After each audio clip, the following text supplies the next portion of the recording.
Adrian N. Breitfelder, City Clerk, you are hereby directed to call a special session of the City Council to be held on Monday, August 8th, 2022 at 5 p.m. in the historic Federal Building for the purpose of conducting work sessions on National Incident Management System training and the B Branch Watershed Flood Mitigation Project. Thank you. Good evening and welcome to a special session of the Dubuque City Council for August 8th, 2022. As a reminder to viewers and listeners, due to the nature of tonight's meeting topic, public input is not accepted. However, you may contact the City Council directly from the city's webpage at www.cityofdubuque.org/councilcontacts. Attendance for the session is as follows. Mayor Kavanaugh? Here. Council members Farber? Here. Jones? Here. Resnick? Here. Roussel? Here. Sprank? Here. Wethel? Here. City Manager Van Milligan? Here. And City Attorney Brumwell. Here. All right, so the beginning of our second work session, the title is National Incident Management Systems Training and Education, and I will turn it over to Chief of Police Jeremy Jensen. Good evening, Mr. Mayor, City Council. Jeremy Jensen, Chief of Police. So we're here to talk to you tonight about our emergency preparedness, and we're kind of give you a presentation. It's going to be really high level, this first presentation that we're going to give you. Kind of give you the background and where we're at as a city and what's going into our training and what we're doing to prepare for, pick an event. We have all kinds of things, weather events. Tom will tell us that they're not as frequent as they normally are, or they're as equally frequent as they have been over the years. We're just now naming them. We'll talk a little bit about that. Just so you know, we have a committee that we've put together for the city, and this is our emergency preparedness planning committee. So it consists of myself, Fire Chief Amy Scheller, Tom Berger, who's the Dubuque County Emergency Management Coordinator, Corey Burbach, Assistant City Manager, and Mary Rose Corrigan. And most of us are here tonight. Mary Rose is still on vacation, so lucky her. I have to interrupt there. Mary Rose is on vacation with her family, and her son got a hole-in-one yesterday. There you go. Wow. So, again, we'll be talking about the national response model here, and then I'll let my colleagues step up and start talking about that. So at the end here, we'll have some question and answer session here for you, so if you have any of those. All right?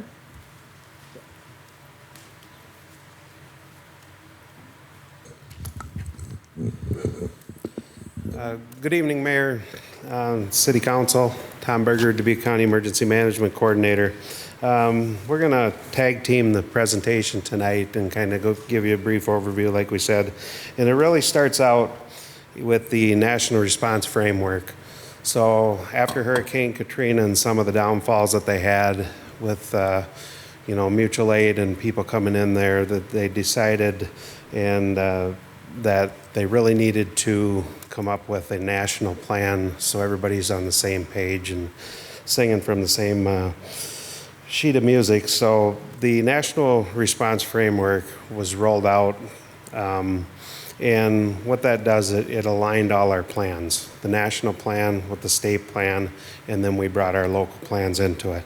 And as you can see, one of the important things to note on this slide is the on the right-hand side there, the local government is our first response. They tell us that we need to be on our own, using mutual aid compacts with other counties, probably for the first 72 hours. And that's what we try to tell people, as they prepare their own disaster plans, and as they get their own, water and supplies, if they need to try to be able to fend for yourself for the first 72 hours in a disaster, because locals will be overwhelmed depending on the magnitude of it, and until the state and federal government can come in with their assistance. So, and we'll walk you through exactly what you need to know as elected officials and how it intertwines with the Emergency Operations Center. But again, we really, in Dubuque, we're really lucky because we have a lot of non-government organizations, or the private, the volunteer agencies through our COAD, which is the Community Organizations Active in Disaster. We coordinate that, and we really have a lot of good assistance and a lot of people in this area really step up when other people are hurting. So, that's our local government first response. We would invoke mutual aid from other counties and cities as needed. And then once we know we're overwhelmed, which during a flooding situation or a tornado, we know that's going to happen pretty quickly, we do our local disaster declaration and then request assistance from the state. So that moves forward from the state. They start doing their disaster assessment, and if we meet certain thresholds, that's when we would reach out to the federal government and ask them for a presidential declaration to come in and assist us on the incident. And then just as it works up, it works back down. So FEMA comes in, and there's kind of a misconception out there that, everybody wants to know the early onset of a disaster. They're going to be calling, citizens will be calling you, when will FEMA get here? When will FEMA get here? And they're really finding it in the last, recently in the disasters in other parts of the state, that everybody's really dependent, thinking that FEMA's going to come riding in and make everything back to normal, and that's really not the case. If people, I don't know if you saw in the news with what's going on in the tornadoes down in Winterset, where they're fighting with some of the insurance companies, but talking to the emergency management coordinator down there, that's what he said. Everybody wanted to know right away, when is FEMA coming? And FEMA never did show up because they never met the thresholds. So there's kind of, when we had our state, that's one of the things they want to try to educate people, that we need to be, at the local level, we need to be prepared. We need to use the hazard mitigation programs and try to lessen the effects of a disaster before the disaster starts. So that's one of the important things. Just like with the first hour of the presentation with the B branch, that is probably one of the best hazard mitigation programs in the state of Iowa. So kudos to you and the previous councils and administration that saw that happen. The National Incident Management System also came from this presidential disaster declaration.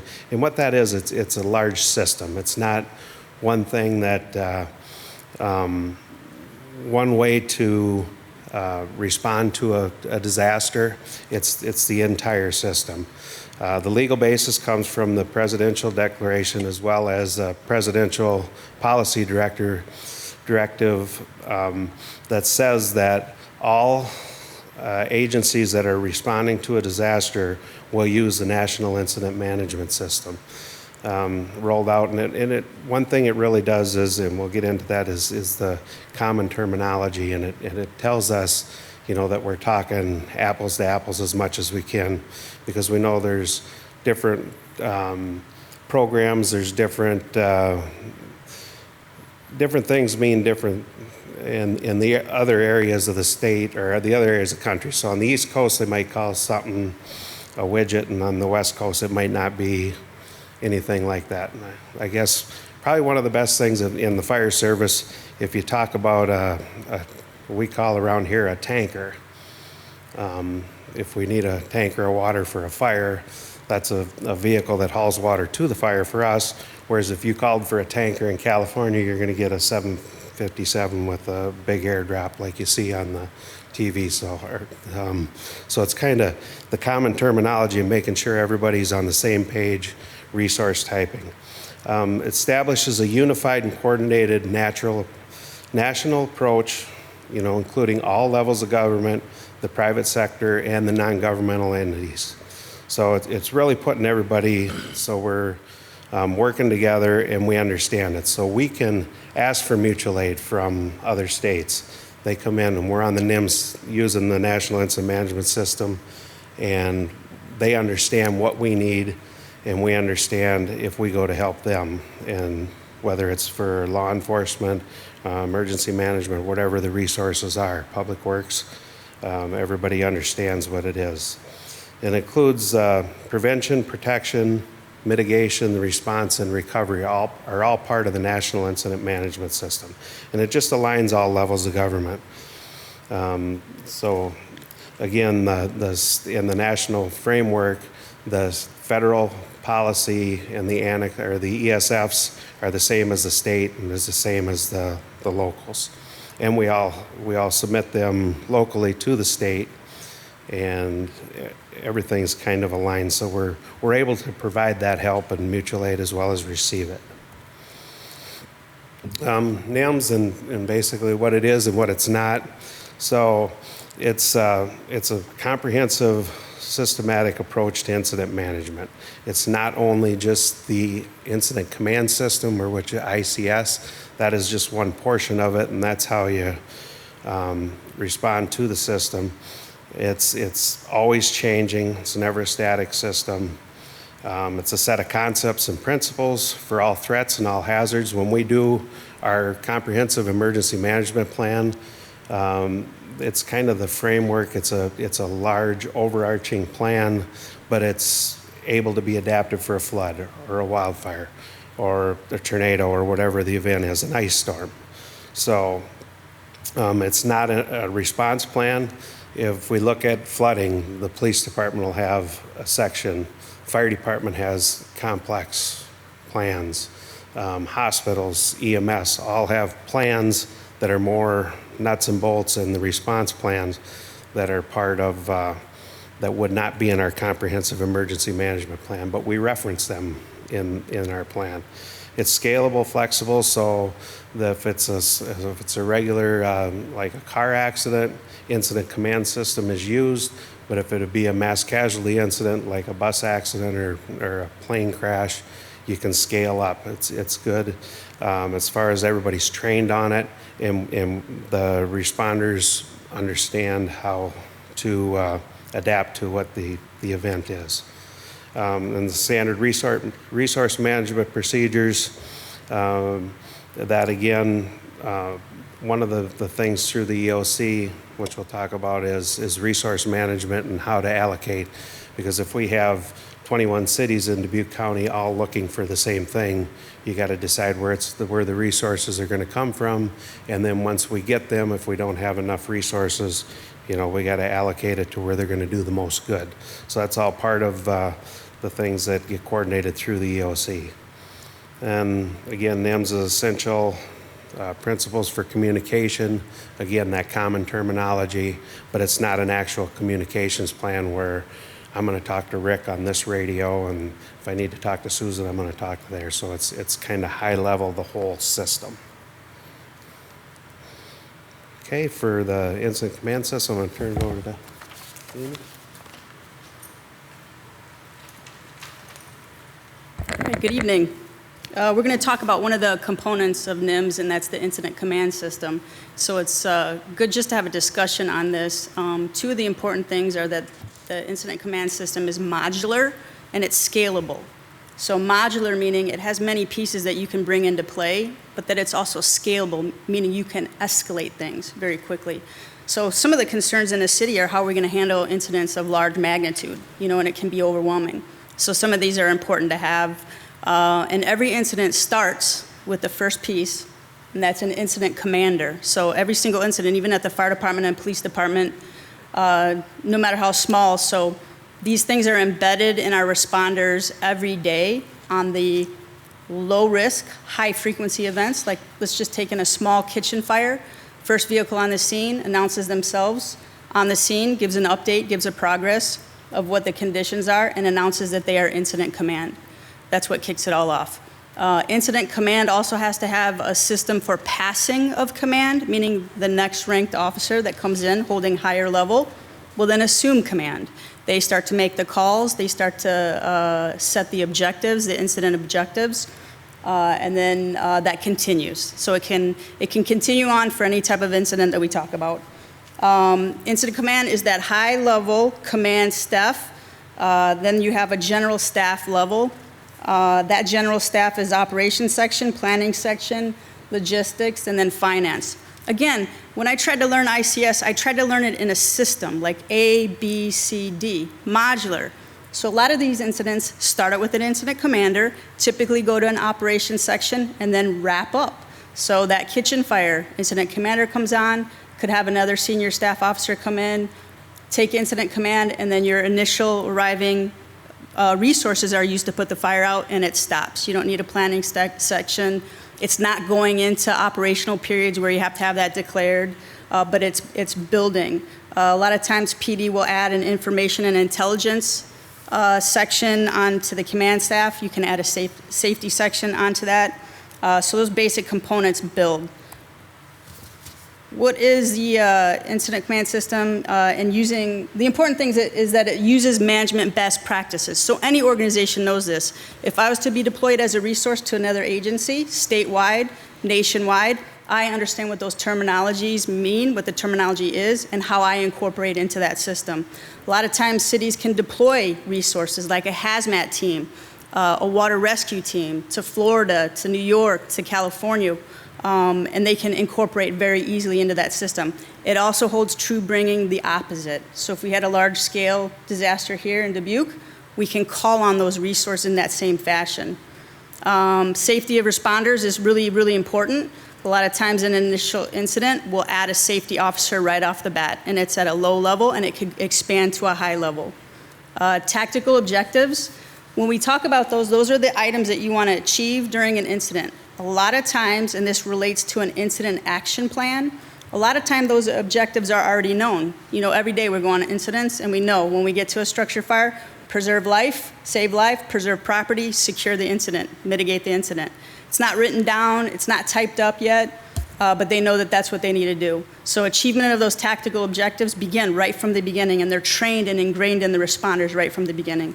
And then the efficient use of resources. So it's important, especially when you talk about large-scale disasters, we don't want this to turn into, when you have a statewide disaster or even a multi-county disaster, that it's the first people that order the resources that get the resources. So if you're real savvy, you have a good emergency manager, you say, listen, we just had a tornado and I'm gonna order all the resources up, then that depletes really what the system is for. It's not an efficient use of those resources.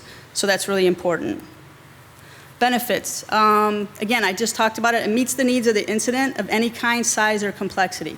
When you embed those basic terms and the basic order in the basic incidents, then it can expand. It allows personnel from a variety of agencies to meld in and rapidly into a common management structure. It provides logistical and administrative support to the operational staff, and it's also cost effective.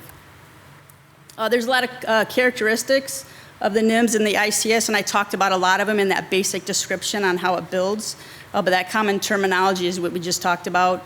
Objectives, setting those objectives. For those basic incidents, it's easy. When you start to go into multi-day planning, that's when it becomes really difficult, and that's where the EOC, and we'll talk about that a little bit later. Manageable span of control is really important in that as well. Span of control, 3 to 7, 5 being ideal. You don't want individuals in charge of large groups of individuals because then your communications start to break down and your objectives start to fail. It is also a comprehensive resource management tool. I talked about that transfer of command and how that it is established at that low incident. It continues even to the multi-day incidents. That transfer of command will continue. When you have to relieve crews after 2 days or after 8 hours or after 12 hours, you still need to have a commander. That is the imperative part of this ICS. A lot of times you get individuals responding to these complex incidents and they don't know who's in charge. So that's declared right from the beginning, and it's passed and it's communicated on the radio so everyone is aware. Chain of command and unity of command. Unity of command is different than unified command. Unity of command is that one person, again, is in charge. That person gives the orders. You don't want conflicting orders because you'll have people carrying out different objectives. On a really complex incident, that's difficult because people think they know what they need to do, but they might be doing something that goes counter to what the objectives are. And dispatch and deployment I spoke about earlier, making sure that you get the right resources, that you request the right resources, and they arrive on the scene. Great example of that is a lot of tornadoes. They hit communities and people are devastated, and the first thing that you can tell by your community is how they come out and want to help. So you get all kinds of volunteers. You get other responders coming out. So in order to control that, you need to control the incident. You need to secure the incident, and you need to create staging locations, and you need to validate when people come into your incident. Integrated communications are important, unified command. That gets into multi-jurisdictional, multidisciplinary incidents. Unfortunately, one of the incidents that could occur is incidents of mass violence. So PD and FD are working really close in that incident. If the police chief and the fire chief aren't aligned on the unity of command, sometimes conflicting orders can go out or objectives aren't met. So that's where, even in those cases, a school district might come in and be part of that unified command. Accountability is imperative on maintaining who the responders are on the scene, where they're at, what they're doing, what they're assigned to. And then information and intelligence management is also an imperative part. One of the harder things to do is to take an incident from what is regular, like that 8-hour or less incident, into an incident that's going to now have operational periods where they could be declared as like 12 hours or 24 hours, and then firing up your EOC. So emergency operations plan and the continuity of operations plan are important in that. But once you get the emergency operations center fired up, and I think, Tom, you're going to talk about that next, that's kind of where really where a lot of the resource pairing and management is imperative, and where the communications, not only just from the singular department, but now to the city department, to the mayor, to the city manager, to some of the council members, and to your volunteer groups.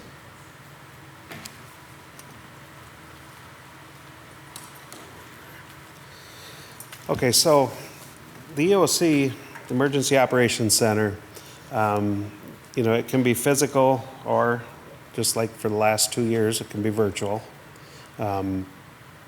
It's a place where staff, stakeholders, partners gather. It's problem solving, it's planning, it's looking at the next incident action period. We talked about the incident command system and the unity of command.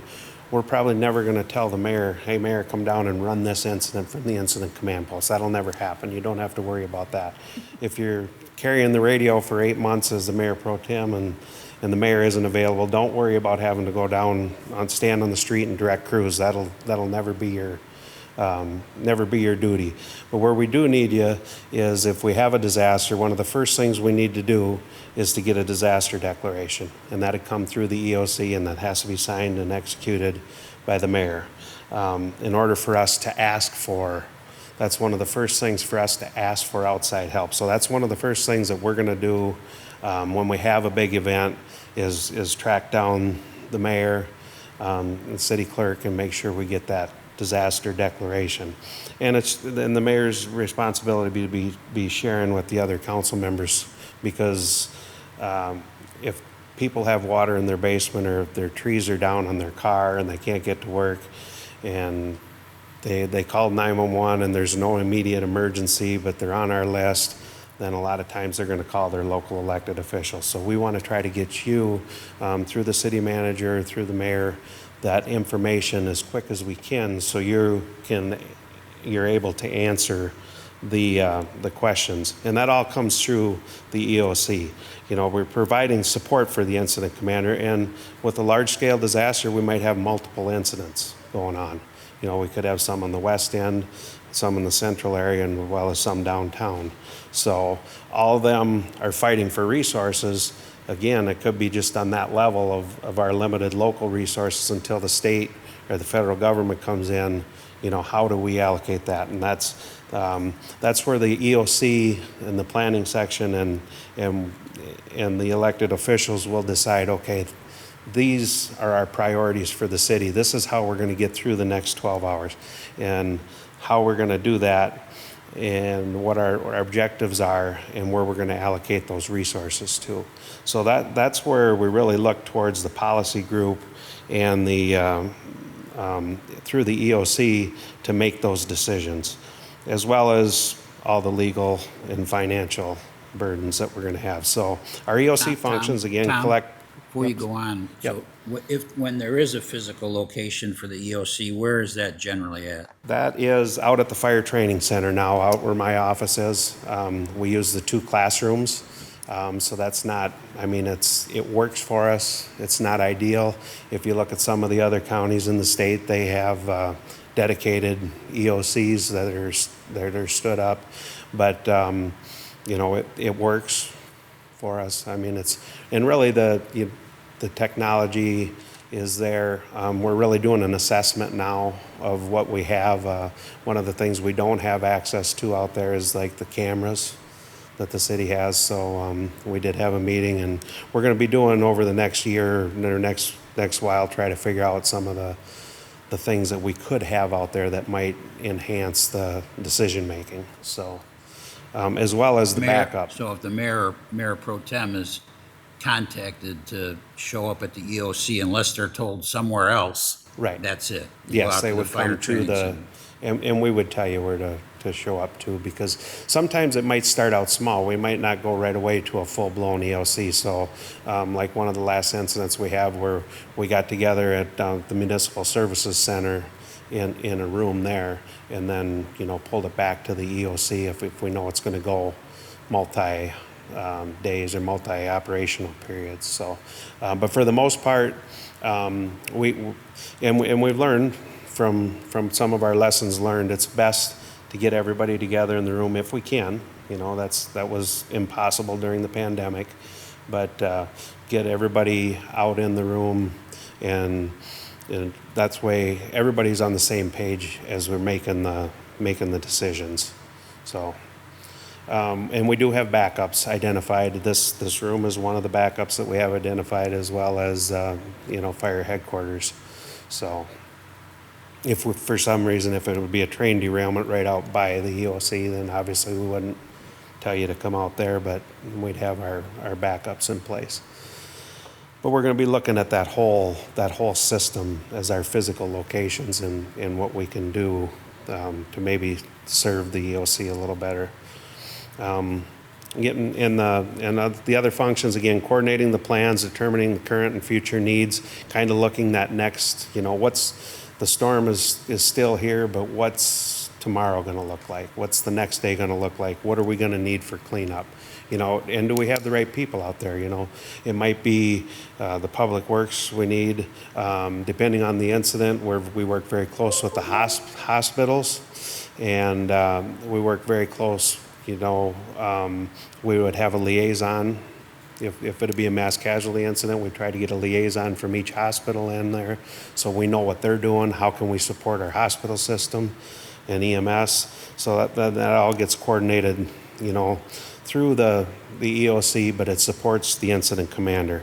We're really not taking over what's going on, but how can we ease the burden of the police chief and the fire chief, or whoever on the scene doing that, and providing the coordination policy directions.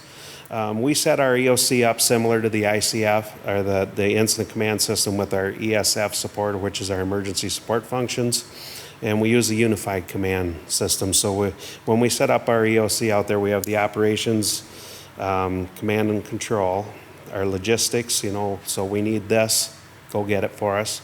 The planning, what's our next operational period looking like, what's tomorrow going to look like, finance, administration, and policy groups. So that would be where the mayor pro tem, or the other elected officials would come in, and you're going to be looking at the high level thing.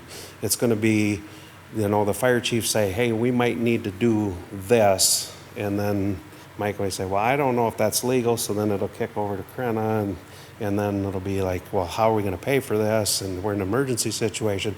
So all that policy stuff happens at that finance, administration, or policy group, or as you go through the EOC, the technical term for it might be a multi-agency coordination group.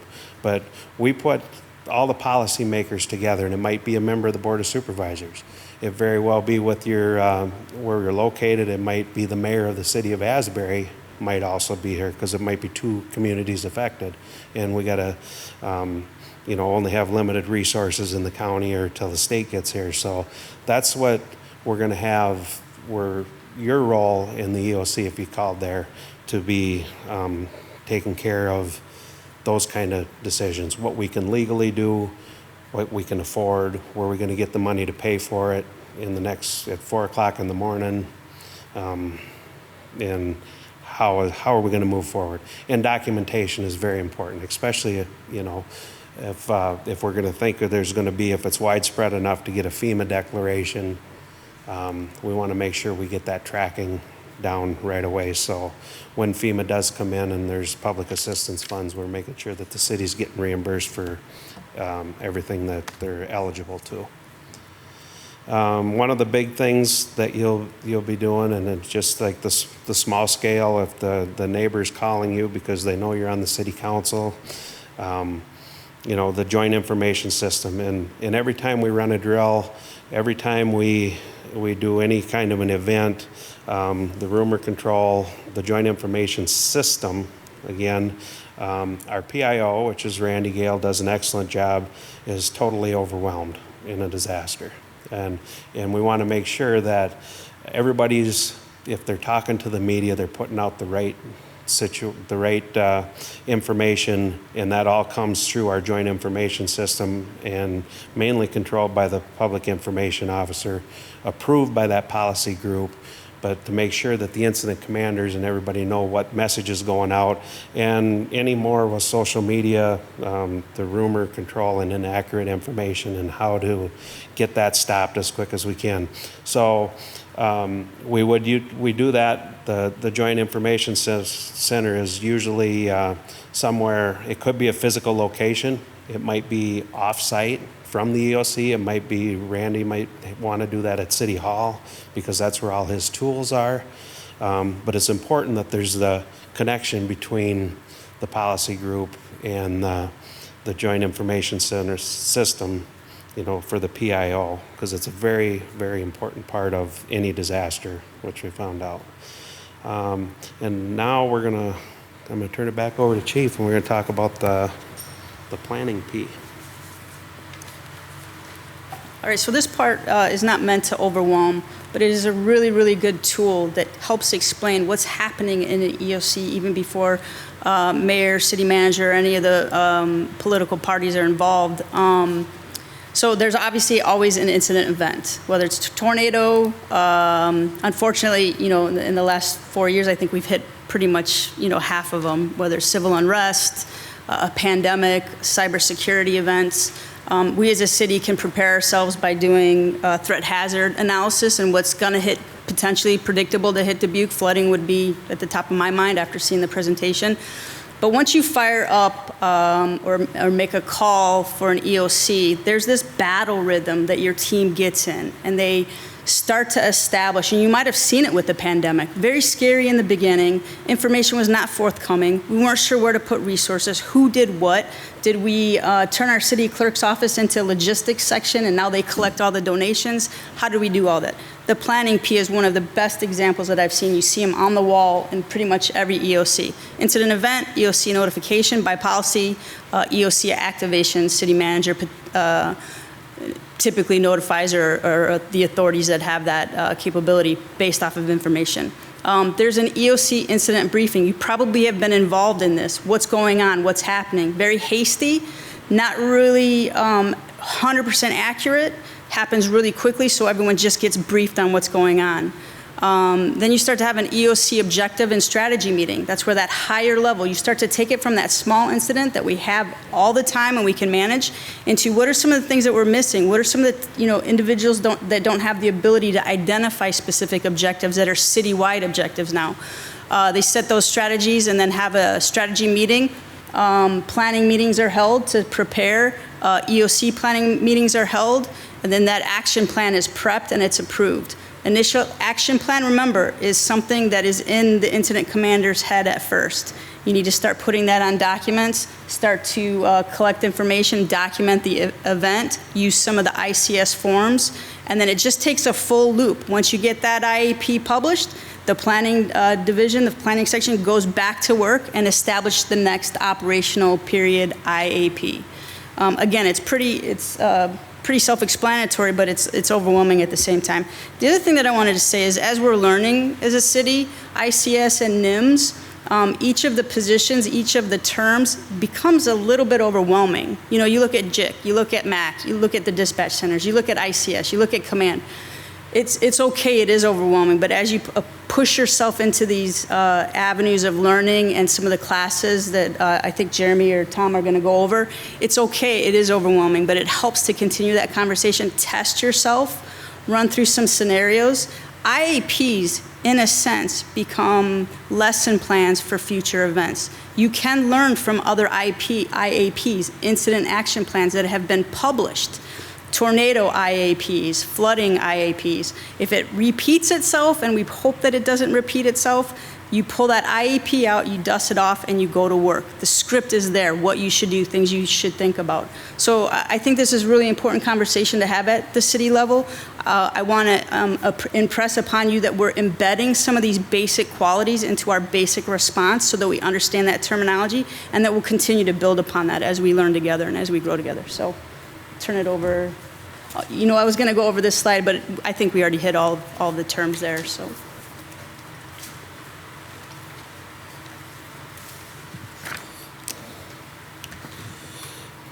Okay, so the role of the mayor of the city council, I talked a little bit about this, but there is legal. It is spelled out in the Iowa Code, section is there, you know, what the role of the mayor or the mayor pro tem is during a disaster. And the mayor is the, you know, the chief elected official for the incorporated area of the city of Dubuque, so what decisions he makes, other than what is sent to the through the city manager by law, is very important as far as, you know, the disaster declaration and what rules he can do, as well as the city code has a section about the mayor's proclamation, the obedience to the mayor's proclamation, the office of the local coordinator, and how we're going to respond to the event. But again, the main role for the mayor, the elected official, mayor pro tem, would be to report to the OC and participate in that policy group that we talked about. Again, the city manager, legal, human resources, and other elected officials are going to be in that working group at the EOC. So we really try to never throw somebody out in front of everybody. You know, we try to do it as a unified command, group command. So, you know, people, you're never really alone out there. So we want to, I know that scares some people, but we want to make sure we guide you through and provide you the tools that you need. Some of the training that we're going to get into that we talked about through, one of the main basic one is the NIMS independent study 700 course, which is an overview of the NIMS. Kind of, it'll go a little more in depth of what we did. So that's one of the things when NIMS first came out, we had to go around and make sure that city clerks had it, elected officials had it, and then they had to sign off and do a resolution and say, we are NIMS compliant. It got sent into the state. Well, they ease that now, and it's more of a self-compliancy type of thing. NIMS is a one and done. However, it's always good to refresh. It is, and rather than them being like the NIMS police, there is nobody out there like that anymore. It's more of a self-compliancy. So by us doing this educational session tonight, we hope that helps. But we'll ask that in your spare time, or we go on to do it'll just do on the class, because it'll give you a little better in-depth idea of what we talked about tonight. Again, the policy and admin group responsibilities, kind of the goals that you're thinking about, the high level things, ensuring the safety of citizens and protection of property, continuity of government. The next leadership team, we're going to be looking at it individual. The departments are going to be reviewing their COOP or COG plans. I call them continuity of operations plans, or continuity of government plans. Activating specific legal authorities, again, the disaster declarations, evacuations, state of emergencies, coordinating with the PIO to keep the media and the public informed, you know, that rumor control, working with the Joint Information System, requesting assistance from the state agencies through the EOC. So if we know if we're going to need 25 dump trucks from the DOT to help us, that request has to go through the EOC up into Homeland Security to the state, and then that's, you know, the governor approves that, or the state EOC, which will be set up similar to us, approve that request for us. Resolving any resource allocation conflicts, again, if we have multiple areas of the city that are impacted, which ones are we going to do first? Is it going to be like the snow plan where we want to make sure we get the hospitals and the transportation routes open to the hospitals so people can receive the health care that they need or emergency assistance? Coordinate with other senior officials, whole community partners. Again, our non-government entities and nonprofits play a huge role in our response. And then the multi-agency coordination group again, but we kind of use the EOC policy group that we talked about.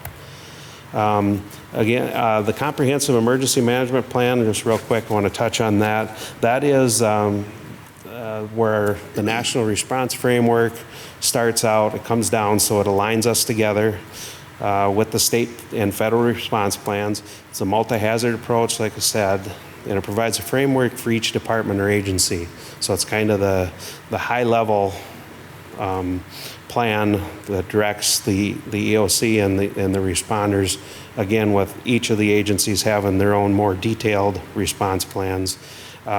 We update that, and it's submitted to the state on an annual basis, so we're required to review and update 20% of that. So every 5 years, the entire plan is reviewed, and it impacts our state and federal funding for disasters as well as hazard mitigation grants. If we don't have a compliant plan, the response funding from FEMA and the state could be in jeopardy. When I talked about the emergency support functions, or ESFs, again, so ESF 1 for us is transportation, and if you looked at the state plan, they have an ESF 1 that's transportation, and if you go to the national response plan, they have an ESF 1 that's transportation, so it's aligning everybody so we're all on the same page. And then you can see that the 15 emergency support functions that are there. And what we'll do in the EOC, even though we have them set up in operations, logistics, planning, and then policy, but if we have something that's heavy on injuries or public health, then that's where we could bring in our liaisons from the hospitals and the public health department. And then they would activate ESF 8. This is like a toolbox. So for a public health emergency, we probably don't need to activate the ESF 11 or what we're going to do with the large farm animals at this point. So we take and use which ESFs we need. Again, it's an overarching plan with broad guidance, and each agency, department, organization have detailed plans to fulfill the mission that are assigned ESFs. Okay.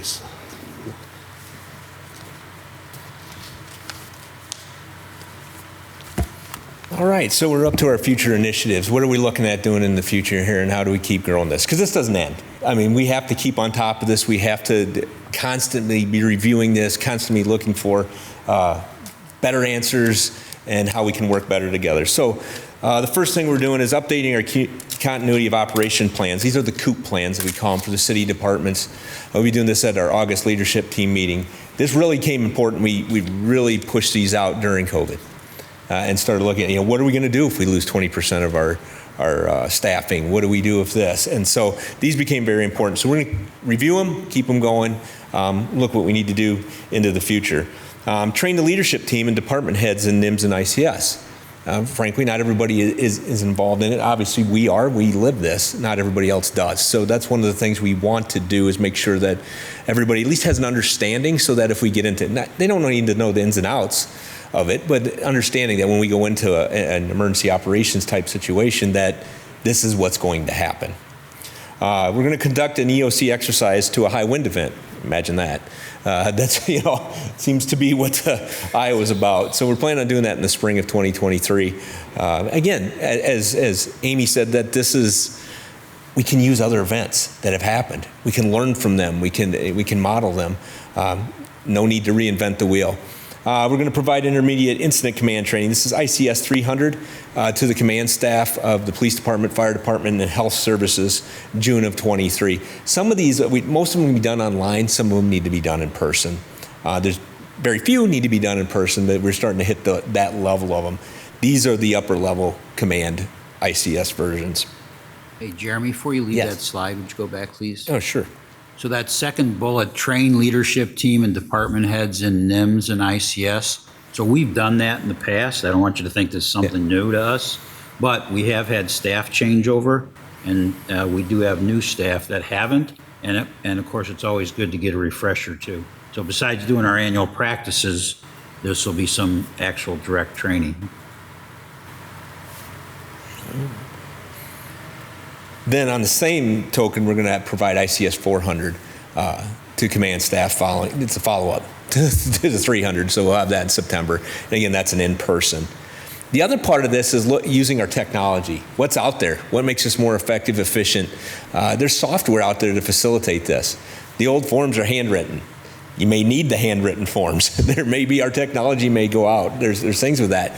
But if we don't have to, and we'd be more effective, efficient, you just think about how it's easy to put out a command, put out one of our incident command or our operations pieces out. We can set it out to everybody if they got a computer. I mean, that's how simple that is, as opposed to hand delivering it and trying to make sure everybody got it.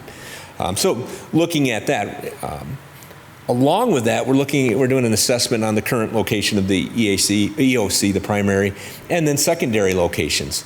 We can't rely on just one, but we want to make sure we're very capable in the one we have, the main one, and then build out from there. Other locations, different spots. We want to make sure that, we want redundancy in what we do. Just like we don't want just Amy and I and Tom to be the only ones that know this. We want other people to know this so that, if anything happens, God forbid, that we're able to have people step up into those roles. So this is currently ongoing right now with that assessment. We're really looking at and bringing IS into this and different departments to really try to bolster what we have going on there. And that's it for the high level. It's a lot thrown at you in a very short period of time. So do you have any questions that we can answer or try to answer? Well, thank you very much, Chief Jensen, Chief Scheller, and Tom. We really appreciate this. You're right. It's a lot of information. We had to soak in quite a bit there, but at the same time, I think we all recognize the importance of this, and especially on the heels of another work session that talks specifically about flooding and a disaster, and recognizing that we definitely have a role to play, and we need to know that role well and understand how that works within the city government structure too. So, questions? Ms. Wethel. Yeah. I have a question just about, and because I'm new, I just don't know the details of this.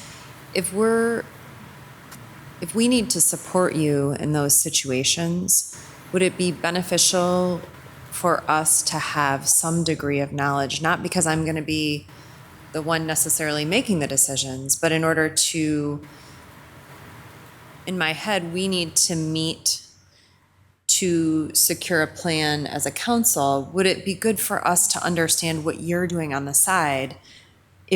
Should we go through additional training in addition to the NIMS IS? Is that helpful for you? Do you see that as unnecessary? No, and I get an answer for everybody. I mean, my own is as much knowledge as you want. Right. There's also, when we do the big event, our wind event practice and that kind of stuff, to see how we operate, that's a big, how we're operating within that. It might be helpful. There is the support, and understanding what we're doing, and it may be questions, and I think the biggest thing is to ask the questions, and so we can give you the answers on that. Then Yeah, there are so many components to ICS. There are. So all the expertise components, planning, logistics, operation, finance, we've gone through that. We understand that. The best thing that you could do is take that basic level class to start to understand. As I started talking, I was throwing acronyms left and right. You could probably do the same thing to me in your profession, throw out acronyms left and right. I have a list of acronyms. Yes, I have just... As much as I even tried not to throw acronyms out, I still did it. No, I get it. So it's overwhelming and it's a lot to take in. But if you go through the basic level training, that's what we would ask. Okay. Leave that high level stuff to us. That's what we dig. That's what we like to do. We're prepared for that, and we'll continue to evolve. It does help to see us in action too. So some of these tabletop exercises to see your fire and police departments work builds some confidence as well. So Great, thank you. Did you have a follow-up? Was that No, what you that's get your it. question answered? Thanks. I think, I want to follow up on this real quick because I think if I heard your question correctly, part of this is when we're all in the kitchen, who's the cook and what's our role in some way. And I think that that's one of the things that I think is important and strikes me as somebody in a position. I mean, we're all sitting here because we want to serve our community in a way that's substantial. We want to do something. And in a moment of crisis, in a moment of emergency, that desire, I think, flares up quite a bit. And I think it can be challenging to make sure that we know exactly what our role is, because we know that we're currently elected by people to play a specific role. So what is our role in this? Is that part of what your question kind of was as well? Yeah, I think you use the term battle rhythm, and that to me is the perfect description of emergency situations I've been involved in professionally. But, even in the midst of a drill, for us to be involved in that very specifically, not that I need to go to the EOC, but what is it that I can do? Maybe you don't need me, but in a specific kind of event, how can I be of assistance? Because that's what I am here to do. I want to serve, the For mission sure. of what's needed. And so I pulled it back up. This is the class, that we're asking. Yeah. Because I think that'll give you some of the answers to that on that total national level. And yeah, the acronyms, that's the federal government. They throw us acronyms and we get a lot of those. And honestly, I don't know all of them. So, we make them up. No, I'm just kidding. But that's out there. So that I think will Great. help. And I'll give you a starting point for that. Yeah, and so I would like to, I'm sorry, please.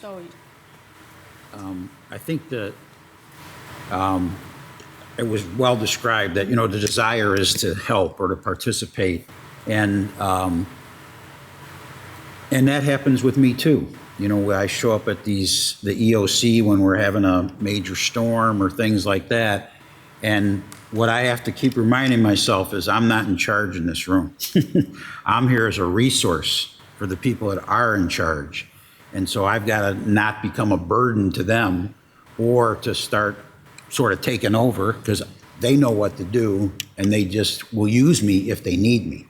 And so you're there. And so that's really a super challenge.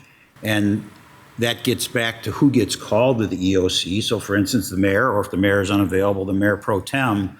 But it wouldn't go beyond that, because then all of a sudden you're having to serve those people as opposed to serve the incident. But it is a really good idea to know the framework and to understand what the framework is, because if you're ever the mayor pro tem, you do have to be there, and you do have to be a resource, and you have to be a competent resource, and you also at the same time, and I'm talking to myself here, you have to not be in charge, because you're not. Yeah. And so that's the other thing, a good reason to take the training is to know what your role is in the whole incident. And I also heard in there too, communication, in your question as well. I heard the idea of making sure that we're clear on what we need to be doing and when. So that sometimes if you know that the need is right now, there's some people in charge, so let's not all of us call the city manager at the same time. That's because I think that's a desire too, let me know what's going on so I can help. And I think it's important to know what that role is. So that communication is an incredibly important piece too. Mr. Jones. I think the takeaways I would give you, having come from that business, in our roles, the most important thing is to take care of your family and your loved ones, because then you can get that off your list of things to worry about. If you know your family's safe, you function better. I told that to my firefighters too when I worked there. Make sure your family's safe if we're having a tornado strike before you come to work. And the other thing is trust your professionals. You have an incredible team here that knows everything they need to know about this. They know who to call when they don't quite know. And that's important. So where does the city council come in? Well, one of the things you could encounter at your EOC is a sudden need to spend a whole lot of dollars that aren't budgeted. And so we might have to have an emergency city council meeting to approve a resolution to shift some funds, because that's always about, I don't know if you followed the railroad incident just a couple years ago up north of Dubuque, up near Finlay's Landing, but not quite. It wasn't near anything. Fire department's first look was by drone because they couldn't really get close to it. The river was kind of too icy, choppy to think about launching boats. Got railroad vehicles in the part of the water part of the tracks, but the railroad showed up within, a dozen hours, Tom, with like 40 dump trucks and excavators, and he had either leased or bought farms and built a road to the thing, like a mile and a half of brand new road, in 24 hours. They had access to the scene. Now, you might have something terrible, wouldn't be a city issue, but we might have something in Dubuque County where somebody needs to build a road to get there to service the incident. So really strange things can happen that are beyond your scope. That's where the governing bodies are going to come in, because they're going to have to, someone's going to have to agree to pay for it and shift the money to do so. But you shouldn't be too afraid of these responsibilities. The whole idea of incident command and incident management was to make it manageable, because it's so easy to get overwhelmed by these big incidents. You show up as a street paramedic, which I was for a long time, and you've got one or two or three people. You know what to do with one or two or three people. You've got the resources. You can call the resources to take care of them. You've got a bus over on its side, and there's smoke coming out of it, and there's kids screaming in it. It's a whole different world. You need to call some more resources. But before we had incident command, if you pulled up with your 2 or 3 person fire engine to a house fire or to that upside down bus, your only option was to go start doing something. For the fire option, it was either establish a water supply or go in and see what you can do about rescue or fire. The third option became incident command. Hey, how about I assess this and figure out what to do before I try and do it? And that's what we've all learned from the emergency response level. And that's what this is all about, is applying management principles, making sure that if I'm the guy standing in the street with the radio, that I'm overly worrying about 3 or 4 people who are worried about everybody else, that I'm not overwhelmed by the incident. And it's all designed to keep you from being overwhelmed by the incident if you're in that mayoral role when the poop hits the fan. So you should be. I was at a class one day where we had some new deputies down at our firearms training center at NICC when I was there. They were just issued their weapons. They're trying to figure out how the holsters work and everything. First time they'd handled them. First time they'd gotten the leather. And, that kind of pinches here and everything. And the instructor said, yeah, when you're out and about with your firearm, it's not going to be comfortable, but it should be a comfort to you that you're armed and you know what you're doing.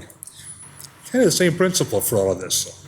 So first thing is take a breath, take care of what you need to take care of so your head is clear and you can focus, and then do what's needed. And in the meantime, if you're not getting the call and you really feel like you got to do something, one of the things that the incident command system will do, one of the things the DOC will do, will establish a volunteer sector where people can be contacted, screened, managed, given task-specific assignments. So you haven't got the whole world out there freelancing trying to do it. That's when the incident falls apart, when you get a whole bunch of people doing what they think should be done without any overall control of what needs to be done and without getting in the way of each other. So if I said anything wrong, correct me, but I remember a little bit of this stuff. This should be a comfort to you, what you learned tonight and what you're going to learn. Appreciate that, Mr. Jones. Thank you for that. Mr. Mayor? Ms. Russell, sorry. Yeah, thank you. I come to this table from a utility background, so incident command is very kind of comforting to me. But now that I'm at this table, I know that when we have like a weather-related emergency or fire, your utilities are a very big partner, but I didn't see them mentioned in here. So I was wondering, from this perspective, are they a resource? Are they a partner? Or how do you like to work with our utilities? Yeah, that's a great question. And remember that modular design, and it could be expanded and contracted. Actually, utilities are addressed as part of the action plan in an initial incident. So our incident commanders will give a scene size of 123 Main Street, two-story multifamily building, fire showing. Start to put in action some of the crews. They'll communicate with the dispatch center to get utilities secured. You don't want firefighters working in a building with live electrical. Same thing with water, if you need a water representative. Same thing with some of your city departments. Sometimes you need to relocate people from an incident, so you get those city departments coming. So it's just that like menu of items that you can put into play based off of the emergency and based off of what your needs are, and calling them at the right time. You could do an all skate, call finance, logistics, operations planning, get everything going, but not need finance, because it's not going to rise to that level where you need to alter some of your policies in order to make purchases. So that's the really cool thing about it. I don't think I've had one incident besides the basics that have followed the same path on what module you need to put in place or what piece you need. And especially, like I said, with the civil unrest, pandemic, tornadoes and floods, they've tested us in the last 5 years. And so we've gotten better by repetition. Now just to get confidence in applying that, what you learned, to whatever could come next. Pick something out. We're all worried about something. Cyber attack, I know IT's worried about that. So what are your plans? What pieces do you know? How can you build strength on that?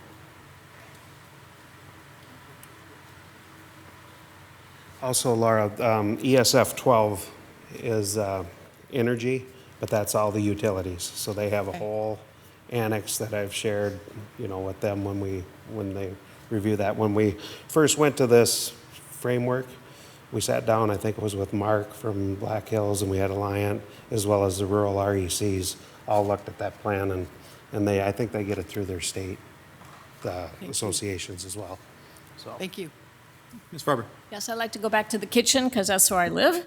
And it's interesting that I think I'm understanding via the communication that we are not chefs in the kitchen, but we are sous chefs. And so being the sous chef, I always look for guidance and my recipes and timeframes as to what we're to do and not to do for that day in the restaurant. One, I love the idea of the tabletop. And hearing from you what you think is good for us to have knowledge about, so that we have comfort in that second tier communication. And also maybe with Randy for PIO information as to how he would roll out the public information with the mayor or the mayor pro tem, so that we are comfortable saying, gosh, here's ABC, it's already been communicated. Now we have information, we have our recipes in front of us, if you will, to use that sous chef analogy, so that when we get those calls from anybody in the city, any resident or family, as Rick had said, that we have that comfort and we kind of feel, gosh, this is what we should be doing as the sous chef, and we have our orders. So I think communication is extremely important. And I've also worked for a utility where we do a lot of, outages for the IT environment, and we always had the same incident management setup. But I think here, the sous chef analogy, I just had to pick up on that one, and I think it's very relevant, and would really look forward to your guidance as to how we would be comfortable. And maybe that's an exercise that we go through so that we all understand who's on first, and then how we are second or third, depending upon what it is, so that we're not interfering, and that we can appreciate all the solid work that's being done. And then when you need us, we're here, and we understand what the process is. So just food for thought. So my son is a chef, so I have a little bit of understanding of restaurants. And so I guess I would give you a different analogy. You would be more the maitre d', because if you were the sous chef, you're in the kitchen, and you're not. Okay. So, but you are somebody who's coming to the maitre d' to say, when's my table going to be ready, or, how come my food isn't here? And you have to have information to answer those questions, but you're not actually in the kitchen. Hey, it's hotter in the kitchen. I'm happy to be out of the kitchen. Thank you. We need a work session on restaurant terminology and how it works next, so we can make sure that we're understanding the analogies that are being thrown around. Thank you, Ms. Farber. You're welcome. Mr. Resnick, go ahead. Okay, thank you. So I have a question about the National Incident Management System, and that is, you mentioned that it goes from local to state to federal as we need more. I'm wondering, is the state obligated to respond if we meet certain criteria? You use the word requests. Are there times that they must help us, or is it always at the whim? That's a little bit tough word, but I mean, is it just up to the governor, or? It's, Well, they have the same kind of EOC system, but, they're looking at 99 different counties sending them requests if everybody be impacted like the floods of 93.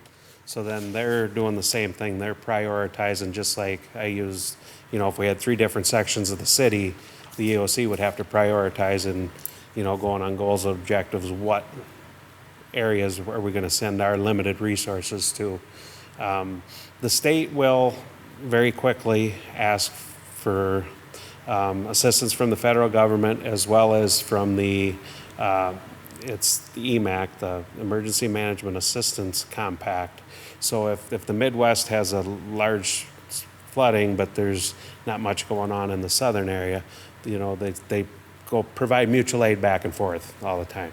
But with any mutual aid system, you can put the request in, but the resources might not be there. Or they can't deplete their local communities, or they can't deplete their state sending people up here. And I think with the utilities would be another good one. If how the electrical utilities will pre-position trucks in advance of a hurricane coming through. But if we have something going on here, like a derecho, they're Iowa and Alliant, and they're not going to be able to send them resources. So it always comes as a request. If they can fulfill it with resources they have that are available, they will. But they got to also, take a look at the situation and see what requests they're getting from the other counties. And Tom, they have a Department of Homeland Security, so they have a professional staff, just like we do, that has the responsibility to evaluate and implement the strategy. Sure, the governor is in charge, but I would suggest they handle it exactly the way we do. Department of Homeland Security deals with the issues, makes recommendations, takes actions, and our experience has been it's very well run. Okay, thank you. Yeah, Mr. Jones. The other role that's going to get thrust upon you, if you happen to be the mayor pro tem and Brad's out of town, or if you're Brad, is they're going to stand you in front of a bunch of microphones against a very hostile audience. It's not going to be like John coming up and asking you some questions. We're going to see him next month, next year, and for decades to come, and we have to work with them, and we get along with them. These are people that'll sneak up on you and cheat. That's where Randy Gale's going to show you how incredibly valuable he is, because before we throw you out there, you're going to have the best information that we can have, the most accurate information, the talking points. But it's not going to be like any news conference you ever gave before, because people are hostile. The other point I want to make about Incident Command System, one of the things you could be assured of about 20 years ago, if you had a big incident, hazardous materials, plane crash, something like that, is that about every half an hour, a plane would land with somebody else with a briefcase coming over to tell you how in charge they are. And that pretty much doesn't happen anymore. People come and seek out the incident commander to figure out what do you need next. So it's a whole different approach. It's a whole different theoretical. It's not the FBI showing up and throwing Jeremy off the scene. They're going to want to know how they can support him. And if there's areas of federal jurisdiction, yeah, they're going to manage that. But everybody kind of stays in their lane with a lot of crossover as needed. So it's really a good system to bring us all together, get us not fighting and scrapping internally. And you got a real leg up in Northeast Iowa, because nobody does that. 40 years ago, there were some border spats and other things and some jurisdictional disagreements, and we're better than you. And you just don't see that anymore. We built that training center together with every fire department, every police department involved in the fundraising and in the idea making and what should it look like. And we succeeded where it probably couldn't happen in the other 98 counties in this state, and certainly most other states. So you really got a leg up. It's going to be ugly, but you're going to be the most comfortable ugly of any comparable city where something could happen. Mr. Mayor? Yeah, Mr. Resnick. I'm glad you brought that up. It's a national incident management system. Do they use that system in Texas? Yes. Well, there was a disaster there, a school shooting, and something didn't work right. The governor was down there and taking questions along with everything. There's reported to be a lot of misinformation, and are they looking at that to make things better? Yes, definitely. There's already preliminary reports out, and I've seen some of those. And command fell apart. It really did, and that's something we want to try to prevent with redundancy in systems and different things to be able to say that, command won't fall apart. If I'm not there, who else can step up? If Amy's not there, who can step up? And that's the initial stuff. There's going to be more that comes out of that, and we'll see. But that's the initial stuff, and you see it, and we don't want that to happen. Yeah, but that's a really important point. The incident command system is that somebody is in charge. And from what I've read about that incident, is nobody was in charge. They thought the school police chief was in charge when he was inside the school, immersed in the incident. He wasn't in charge.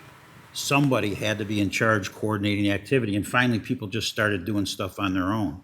But that's the beauty of this system, is everybody at the scene knows who's in charge, and that's the person making the decisions. And when they stop doing that, they appoint somebody else. So there's always somebody in charge. You're right, it broke down there. That didn't happen. Well, this has been incredibly helpful. I know that I, for one, am very thankful to know that we have a system that we have looked at so closely and that we are now sharing with all of us as council members. But I'm also very glad to know that the community has access to watch this presentation, to be able to understand themselves that this system is in place.